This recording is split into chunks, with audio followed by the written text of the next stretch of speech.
The last time we visited this particular gun, it had come out of a flood.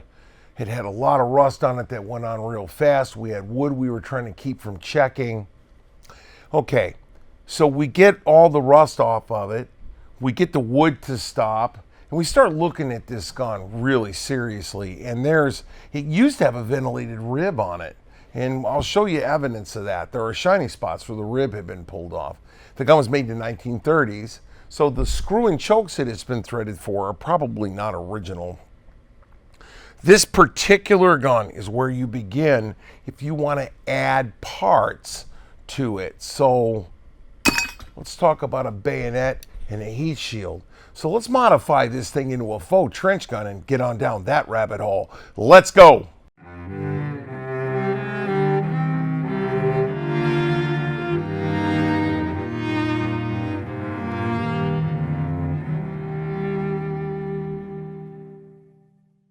There's a couple of things we got to know before we do this particular modification is we're going to want to shorten this barrel down dramatically. And how low can you go? So there's the legal how low you can go. And there is the what will the machine allow us to do.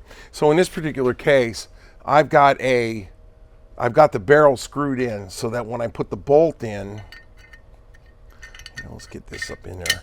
Okay, when the bolt locks shut, that's telling you where the back end of the barrel is allowed to be, and we're allowed to go 18 inches up from that.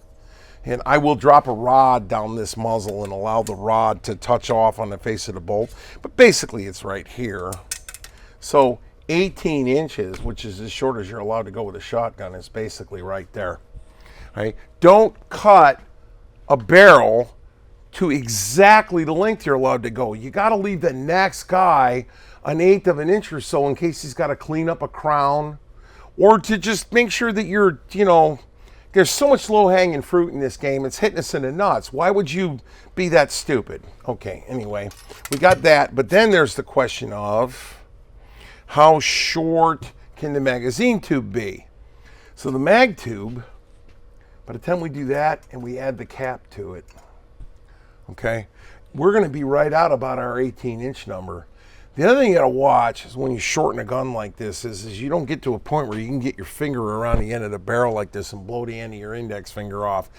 Don't laugh, AR guys with 12-inch barrels on your guns. So you're going to need to have enough room to clamp this on here and be able to have the barrel run all the way out to the end with just enough on the end of it. So really, we're not going to be able to put an 18-inch barrel on this gun. It's going to come out to something a little bit closer to 21.5, depending on where all this sets up. All right, so now we know we're going to be well over legal length. We don't have to worry about running afoul of that. We're not going to lose any magazine capacity. It's still going to look pretty neat. All right, so we're not going to have the heat shield that goes all the way back to the back like you would have on, say, a Model 10. But that's its own thing. This thing is still going to look pretty cool. All right, so that's the first thing I needed to get out of the way. The second thing I want to tell you, and we're not going to have to do it on this gun, but the second thing I want to tell you is if we want to move this bead, let's say, for instance, we didn't have a bead on the end of this, but we do. Miss me. Anyway, this bead, if we wanted to move it back here, I'm going to show you how that would look. You take a piece of kite string or wire, you hook it on the front bead, you bring it over the back of the receiver right here, you see, right in the center, right? Now, you can come in with a center punch, identify where the bead hole should be, and just go ahead and center pop it. Right? Now you know where to drill your hole.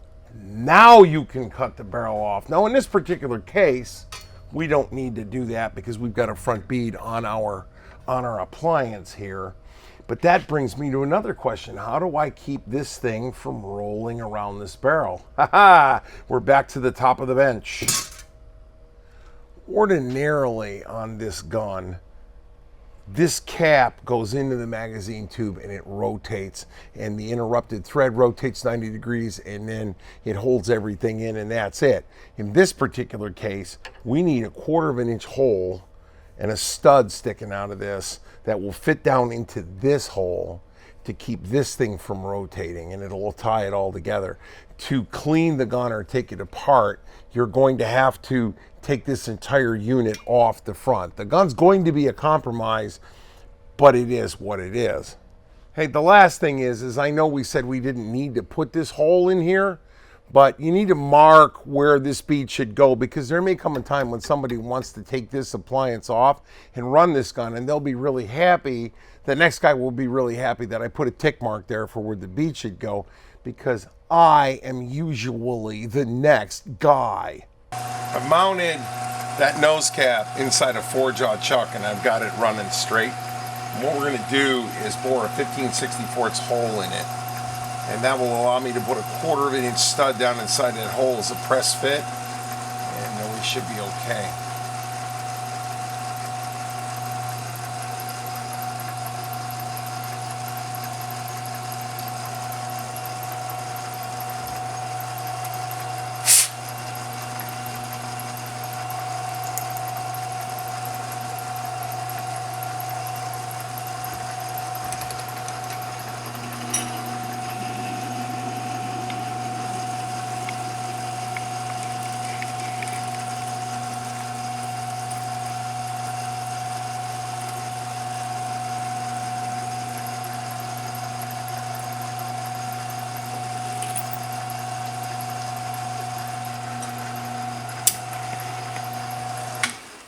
Now what we'll do now is we'll take a 1/4 of an inch stud, and we'll just drive a 1/4 of an inch stud right in there with a very slight stop collar on it. So let me cut a little stop collar on this.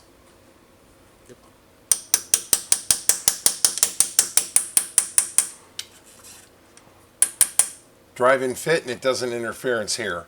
Perfect. That's exactly what we're looking for.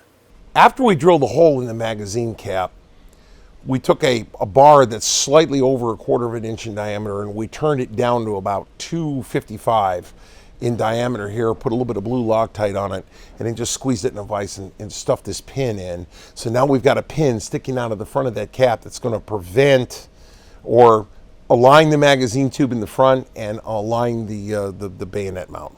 This casting was awfully tight this way, clamping force. We were going to have to beat it down over the barrel. So what I've done is I've got a wedge in here, and I'm just opening this up and drawing the temper on this iron and letting it relax, because the screws are going to pull it back down again. You probably won't have to do this. I think the barrel on this gun's a little fat. I've got the lights kind of turned off down in the room so that I can see if it starts glowing. You really don't have to get it much hotter than just a little bit red. There it goes. I can start seeing it now. It's starting to turn red through here. And eventually what will happen is, once we draw the tension on this chisel should just fall out, or get pretty damn close to falling out.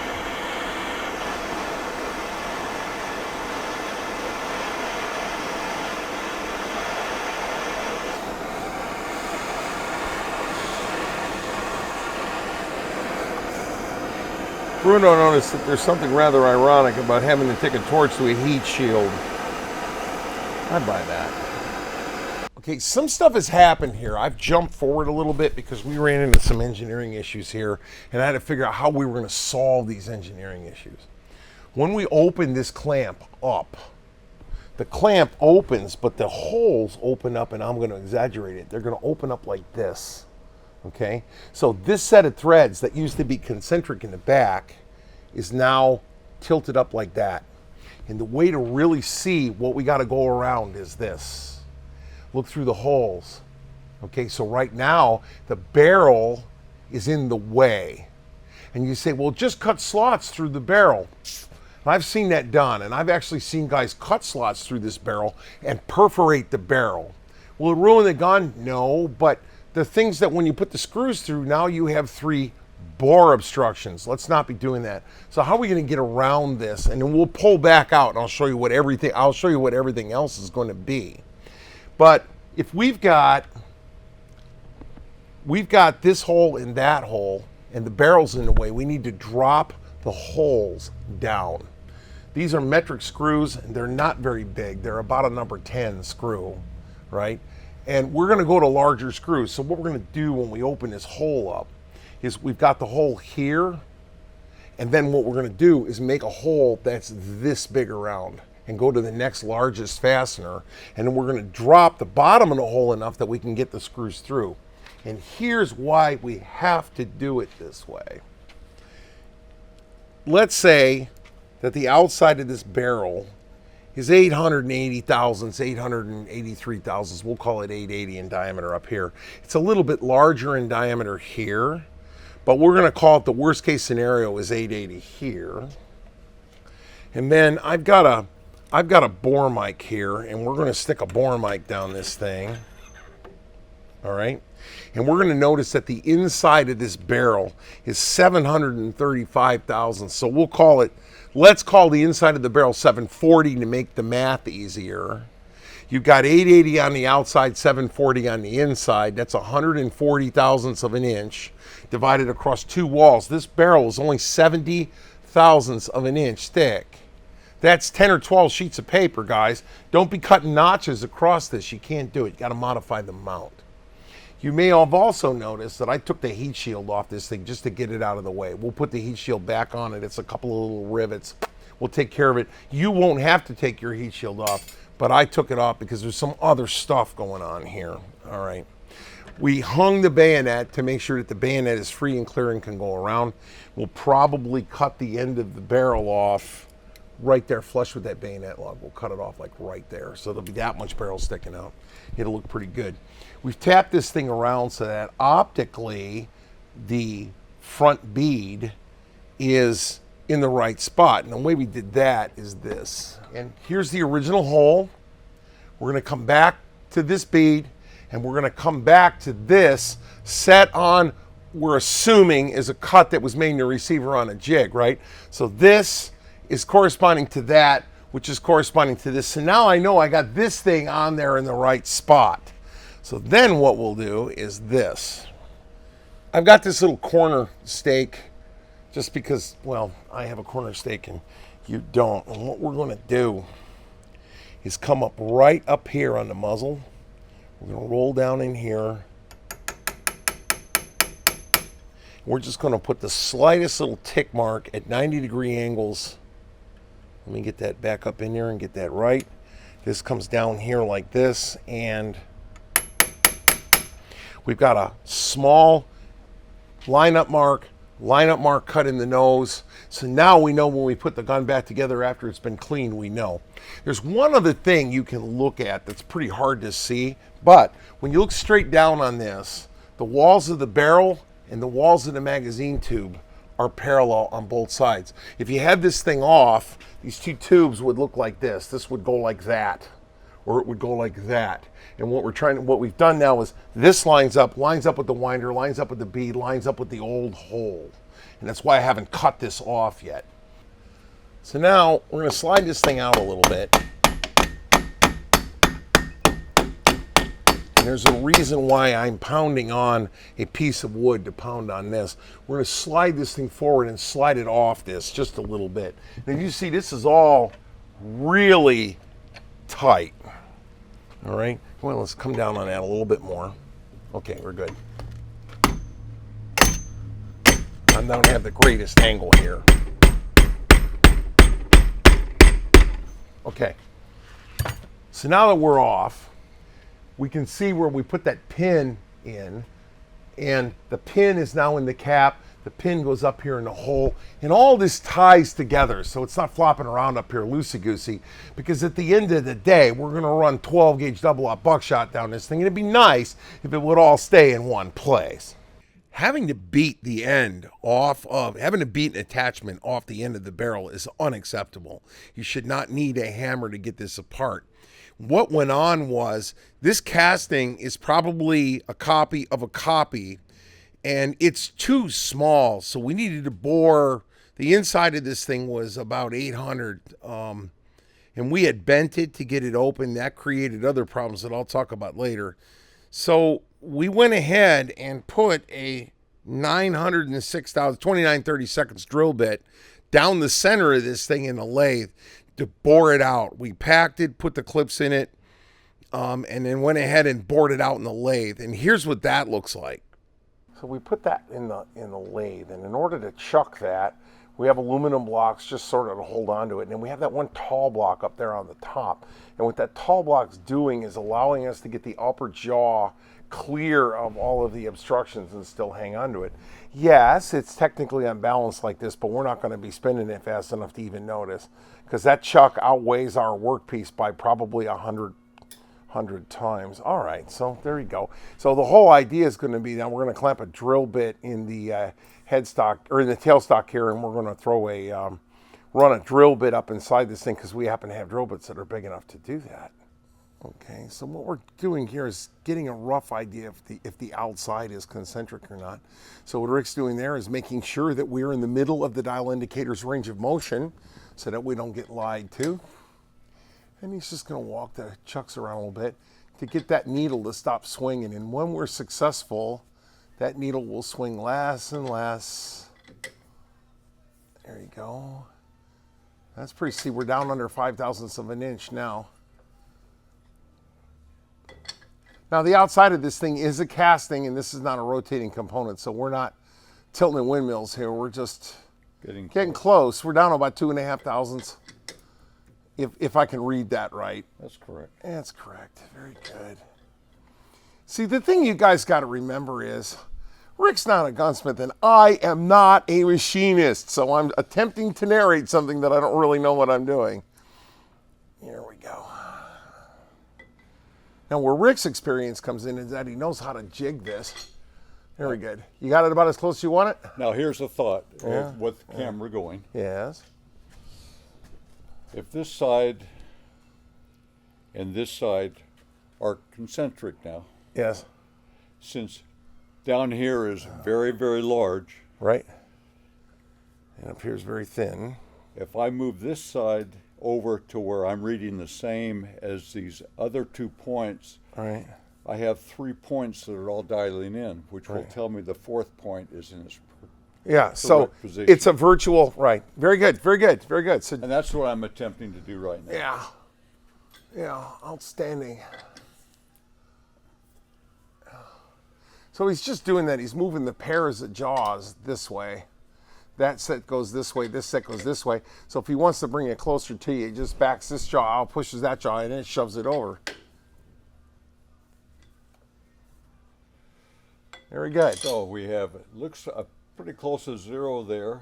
0 there. 0, 0 there. And 0 there. So that's about as on center as that's going to get. And there's a very good chance that if the ID is running concentric to the OD, that we are so close and a drill bit does follow a hole. So there's that also works. Should be pretty good there. All right. Do you want a tie wrap and we'll lock that down? Yeah, but let's see what it does. Centrifugal force will make it flow out. Okay, we got the lathe running now. So the red light on the lathe says the third leg of the three-phase inverter's in there. Got it locked in. And what we're going to do now is we're going to spin it and look down its long axis and make sure. See, that is optically at 0. When you're looking at that, it's not going around like a big hula hoop like this.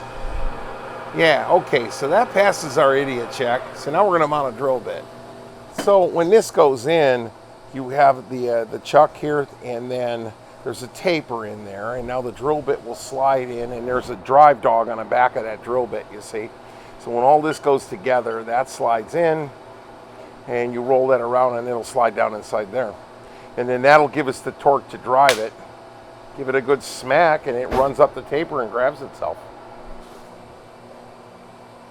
So that tapered piece just sits in here. We give the front end of the drill bit a little bit of a smack, and the tapers just sort of grab themselves. Anyway, it's this way. And that will go in and just sort of grabs itself, and you can take it apart with force. So eventually when we want to take this apart, we'll wind the tailstock all the way out, and the rear end of this will run into the rear end of the tailstock, and it'll just spit it right out. About 148 RPM. 148 works.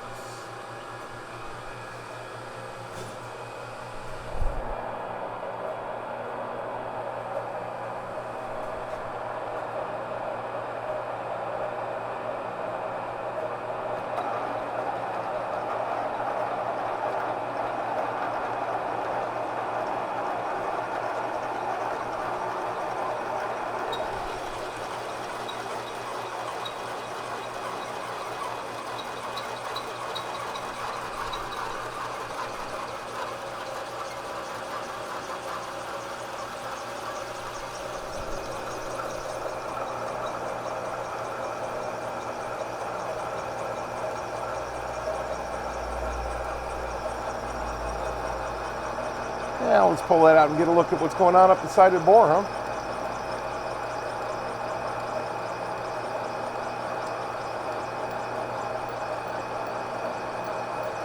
Yes, the drill bit is walking up and down a little bit. So this whole setup was not machinist grade to 1/1000th of an inch. All we're trying to do is sort of make the hole bigger so that when we slide it over the barrel, it slides over and doesn't have to be beat over with a hammer. This is also an example of a drill bit following the hole. Yeah, the drill bit will follow the hole, and I've got the camera mounted up here on the tool post to try to hold it steady so you can actually watch the drill bit. And that's a big drill bit. I mean, that thing's huge. It's larger than the diameter of my thumb. I'm not going to stick my finger in there, but that drill bit's over 3/4 of an inch in diameter, and it's bending up and down like nobody's business. Eventually, we will get into the screw that's holding the clamp where I want it, and we are going to sacrifice that screw because we're going to go with cap-headed socket Allen keyed things to make this gun easy to take apart. The screws they send with these things are about as soft as peanut butter. Move everything closer. Okay. You can see there we definitely were removing material. All right, we're going to reset. During this entire evolution, I have to be very careful where I am so that I don't get in Rick's way. Rick assumes that when he wants to move to get his body out of the way, that his body will be allowed to go there, and Mark won't be in the path.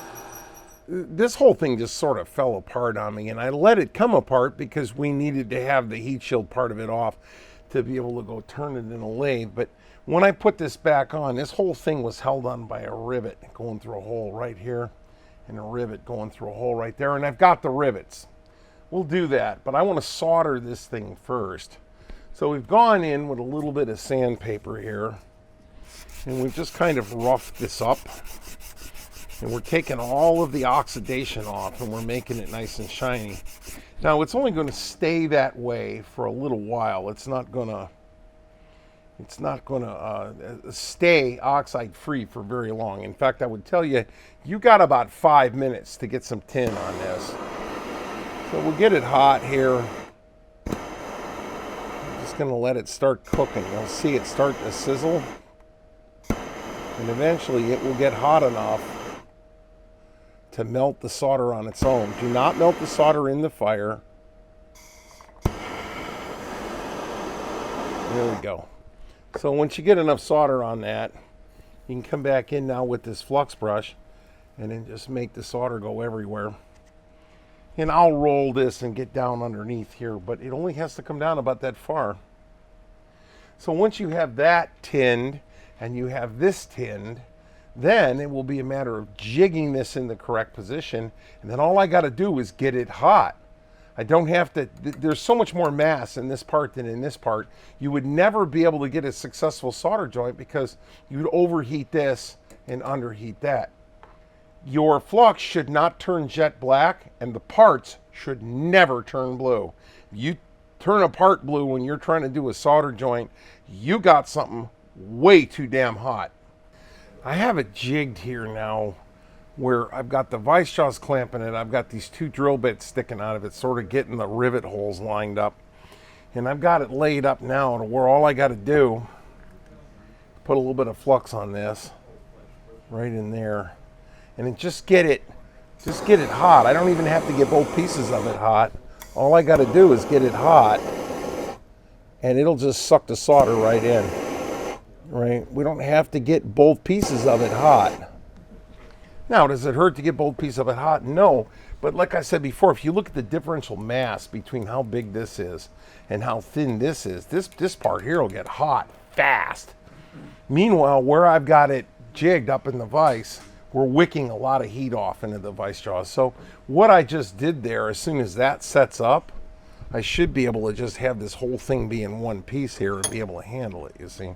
So now that I got it soldered in the back here, we'll come up and we'll pop these two rivets back in, crown those back down again, and then flow up and put a little bit of solder right here on the top, and we should be good to go, and this will hang on for a long time. And if you shoot that shotgun enough to melt this solder, you're better than I am. We had an ice storm go through here, and it delayed the filming of a lot of this. So this video was kind of sewed together out of sequence a little bit. You didn't get to see me cut the end off the barrel, which I had to do. So you saw it long, and then all of a sudden you see it short. And let me explain to you what happened in the middle there.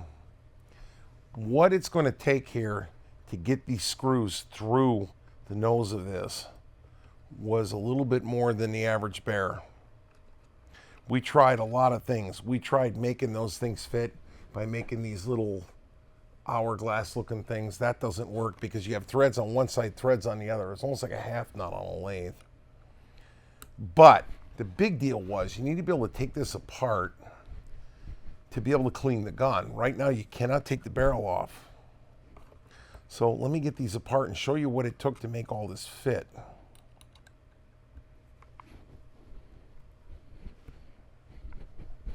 Okay, we'll get this out. And yeah, these are coming out a little bit hard. And they've had to be, the holes have been chased with a 1032 tap. The fasteners were chased with a 1032 die. But now that I've got that in there, without a hammer, this now comes off nice and easy. Here's the issue though. Let me go get a pencil. Okay. This is a clamp, okay? So as we squeeze down on this, these two screw holes come together. You've got the male end and the female end, right? So as you open this up, and I'm going to exaggerate this, as you open this up, these go up like this. It's an exaggeration, but they go up. When we heated up the top of this and we bent it open, it did that. And it allowed us to kind of get it over the barrel, but it wasn't going to be a long-term answer. The long-term answer was going to be to squeeze down on this, put a piece of metal packing in here so that we could put a screw on this and torque it down so that it wouldn't flop all over the place in the lathe. And then we stuck a gigantic drill bit in this thing. It's a 29/32 drill bit, and we drilled out a lot. We took about 120 thousandths out of this thing because it was way too big. So now it's loose down the barrel. Okay, this barrel gets bigger and bigger and bigger. You could make the argument that this was made for a gun with a smaller outside diameter barrel. True, but the outside diameter is set by the inside diameter. But here's the other problem with this. When this goes on, the center line of this hole rises, meaning it's got to go deeper and deeper down into the barrel. And I don't know if this shows up, but I had to make a couple of cuts in this. And I told you earlier I didn't want to do this, and I didn't have a choice. And what I think was going on was, when this was made, this is a copy of a copy, I'm guessing, and as it shrunk, as it got smaller and smaller and smaller, the screw holes start crabbing up on you. I'm not entirely positive these screws go through in this plane, but they should have gone through in this plane. And if that was the case, you wouldn't need these grooves in this barrel. This barrel mics out at 880 thousandths, and the inside of the bore is 730. That's 150. Do the math. That's about 75 thou per side. So I could go in about 70 thousandths of an inch here in each one of these grooves, and that's about as far as I went. If you screw this up and you punch into the bore, 18 inches is right about where this pencil is. So you can't just face it back and be done with it. If you take this gun all the way back to here, you have a short barrel shotgun. Don't do that. Okay, don't make a short barrel shotgun out of this. So at the end of the day, we thought about moving these holes. We thought about doing a lot of stuff, plugging them up, welding them, moving the holes, but you don't have enough material down low on this lug right here. So we just reheated it, reclamped it, put a piece of metal in between it, chucked it in the lathe, and went ahead and turned it. I needed to take this off because it just needed to get it out of the way. I didn't want to have to beat it all down there. And as you can see on here, there's a couple of trial fittings I did of how much barrel I could cut away. It's thicker than you think, but thinner than you wished. All right. That rivet right there and that rivet right there popped right out, and I literally hit it on the table and off it came. And they needed to do that anyway, because while that lathe has got a big enough bore to swallow this, I just didn't even want to go there. So I'm like, all right, let it come off and I'll deal with it later. We did then, when we got all done with all of that and we got the grooves in, you can now pop this up. Let me get that out of the way. Rotate 90, pull it out, right? And let's see, we got to close it first in order to do that. Okay, that'll come all the way off. And now we can take the gun apart and it takes down, you see? But you can't do that when all that claptrap's up here on the barrel, all right? Then the other thing we found out, since I'm pretty sure this isn't the original barrel with the gun, you can see, like I think we called this out earlier, there's shiny spots on the top of this where there used to be a ventilated rib. This thing was cut for screw-in chokes. Okay, 1897 screw-in chokes, I don't think so. Said that earlier too. When they did this, you have to take this entire takedown block, this screw comes off, then this takedown block unscrews off the barrel. And Winchester did not intend you to do that. So when they put this barrel on, there's a tab in here that indexes this clamp. This thing could not rotate far enough. They had it mounted 180 degrees out of phase, and when they did that, the interrupted threads caused the gap to set up between the inside of the receiver and the back of the magazine tube that every shell managed to find its way into. So I think we had a failure to feed. I think the gun was already down before the flood happened. So the thing was a mutt. So here's what we did. We could not rotate the barrel far enough to get it to go into lock where you could put this pin down and lock it. It was coming up about here. So what we did was we cut the end off this tube and we made the tube slightly shorter, which when the barrel went in allowed it to rotate all the way with zero gap. The thing feeds like a storm. We'll find that out. We're going to take this thing out and shoot it and see what it does. And I'm going to tell you what, if it'll run that silver-based Winchester crap, it'll run anything. So we'll go find out about that. So we got that to work. We made the part for the nose. We got this piece to slide on and off easily and conveniently. So now we can take the gun apart without having to beat the crap out of it. So that's all the stuff we did. And I'm going to tell you, and I'm not exaggerating my case here, but I think 95% of the people that are going to watch this video don't have the tools, or they just don't have what you're going to have to be able to get this particular gun to all tie together. And there's still some things about it. With all repop parts, this isn't staying on the gun very well. So when you plug this together, I predict that we may have a negative outcome here when you shoot this thing. I got a funny feeling that this whole thing will come straight off the front end.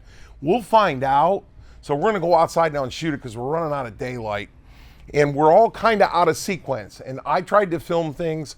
Bruno was sick. And we had an ice storm come through here. So by the time you tie all that together, we're on like day 14 of filming this. We get it tied together. These are cool as all get out. This thing is cool as all get out. I wouldn't mind owning one. This one's being made for a customer.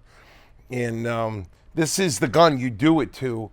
Unfortunately, most of you guys don't have access to a 109-inch between centers lathe, a 29 30-seconds drill bit. You'd swear I'm compensating for something. This is not a wimpy drill bit. And Machinist Rick just had a tray with one of these in it. We could have done it with a boring bar, but it would have been an interrupted cut. It would have been skipping over that slot. Chose to not do it. Anyway, having said all that, I've kind of got it to the end. Now, there was a good half a pound of extra wood on the back end of this thing. And the only lines that should be on guns are straight lines and segments of circles. So this thing got lined up on a sander, on a vertical sander, and just cut, and then you cut to a straight line looking straight down, cut, cut, cut, cut, cut. And you can see now that this line is straight and this line is straight. Do your finishing work last. When you're doing a job like this, you are going to have to put it together and take it back apart again 5, 6, 7, 8, 9 times. You're like, holy crap, it's got to come back apart. Yes, but make sure you got it mechanically right before you finish it. I took a chance that this was all going to work, and I went ahead and rust blued all of this. The front sight fell off. That's a BB soldered in there, okay? So at the end of the day, jank. All right, let's go shoot this pig. It took in 1897, and you can still see that we haven't even finished the wood yet. We managed to mount this muzzle device on this thing, and I'll tell you, this muzzle device was not the greatest, but we got through it. All repop parts. We can mount our bayonet here. It's an interesting piece of kit. It's not something I would suggest you do lightly. I would not do it lightly. This particular gun had been in the flood. This is the last one that we did the flood on. And it had been optically and cosmetically compromised.